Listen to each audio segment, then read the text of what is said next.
Greetings viewers and welcome to Science and Spirituality on Supreme Master Television. Our show today features Dr. Bruce Lipton, internationally recognized authority on the connection between science and the spirit. By training, he is an expert in cell biology and is a former medical school professor and research scientist. His research work in the 1980s at the prestigious Stanford University, USA, showed that the outer layer or membrane of our cells is the equivalent of our brain. By processing information from the outside environment, the cell's brain can affect changes inside the cell.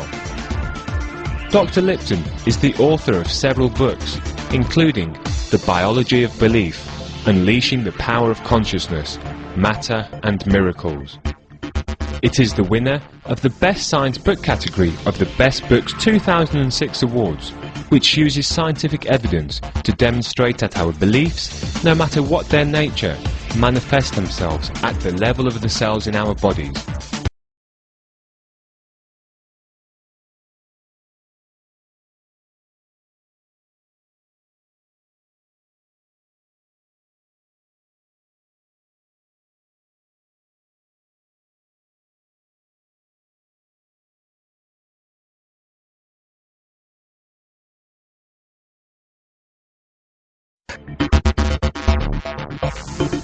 Dr. Lipton explains how cells receive outside information or a signal that causes changes within them. I found out that what makes two people different is that on the surface of the cells there are antennas, just like television antennas. And each person has a different set of antennas. And the point about it is the antennas make each person different, give them their own identity. And you might say, oh, the antennas make the identity. And then I say, no, antennas receive a signal. The identity antennas, the ones that receive a signal, are on the outside of the cell. So they're receiving an identity signal somewhere from the environment. It's like a broadcast. And so each human is like a television set, receiving a different station because of their antennas are different than each other. Each one of us is receiving a broadcast station. And if it's an invisible energy force with identity in it, people have talked about a spirit. Oh, spirit is the invisible stuff that's being picked up by the antennas. The nature of the body is due to the interpretation of the environment, which is the mind. But the mind is connected to the spirit part. So the invisible force is called the mind because there's no physical thing called mind. There's a physical brain, but the mind is the energy around the brain. So this is why mind has been left out of science. Dr. Lipton elaborated on why the mind has been neglected by the scientific field. They say, well, don't bring the mind into the story. So for a few hundred years, Western science has said the mind is not relevant. So they talk about the body as a car. The new science with epigenetics and how our mind interfaces our biology, it says, yes, the body is like a car, but there's also a driver. And the driver is the mind and the spirit.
An Indian hermit baffles scientists and doctors after surviving without food and water for 7 decades.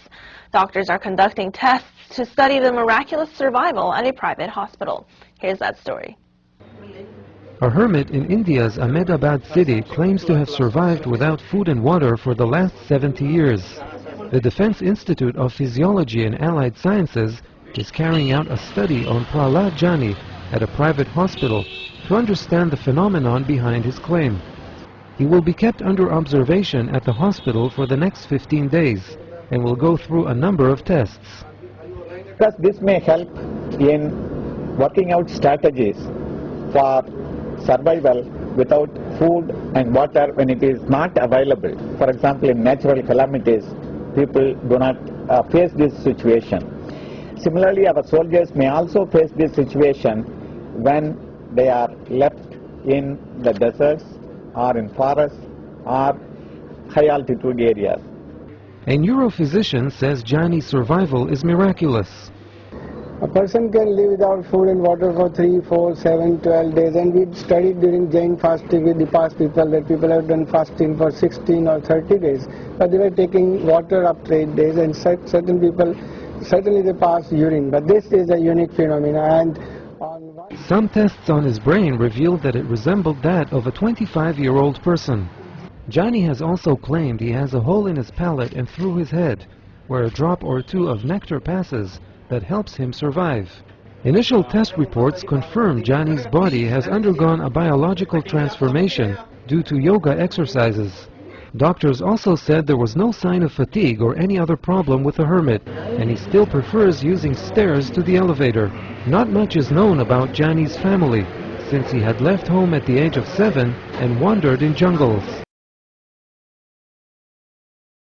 Some tests on his brain revealed that it resembled that of a 25-year-old person. Jani has also claimed he has a hole in his palate and through his head, where a drop or two of nectar passes that helps him survive.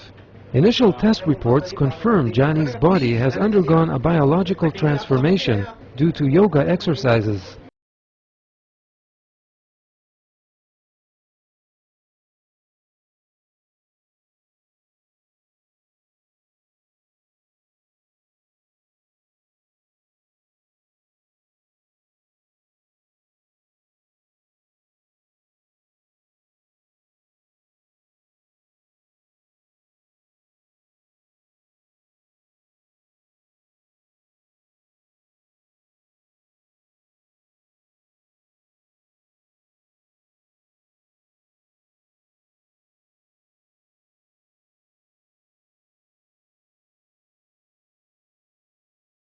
all really so exciting to me because I have studied similar cases in the past and I can understand this is possible. Dr. Shah's most famous case is Prahlad Jani, a holy man who claims he has not eaten or drunk anything since he was 12. I haven't eaten anything, not even now, even though I'm 80 years old. That made me really quite excited because I knew that this is something going to change the feeling of medical world. Although I walk 100, 200 kilometers in the jungle, I never sweat, nor feel tired or sleepy.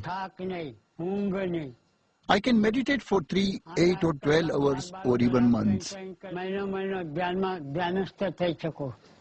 Prahlad Jani recently spent 10 days in observation, watched and filmed 24 hours a day. Minute to minute, second to second. And he was kept in a cabin which was sealed from outside. The bathroom was sealed. One of my assistants would remain with him all throughout 24 hours in changing duty. Doctors would come throughout the day at different time which will not be told to him. And we make sure that nothing can go wrong in the sense medical world should know that there was not a single loophole. They took blood samples from me 3 times a day, morning, afternoon and evening. They checked my kidney, brain and put machines all over my body. They were trying to find out which factors made my body work. They put machines inside my body also. He was not given any food or water, and even when he was allowed to take a bath, the quantity of water was measured before and after to make sure nothing was lost. As I said, after 10 days, the parameters were all normal. We studied his hematology, and whatever studies you can think of, we could do it. I will live up to approximately 1,000 to 5,000, maybe even 10,000 years.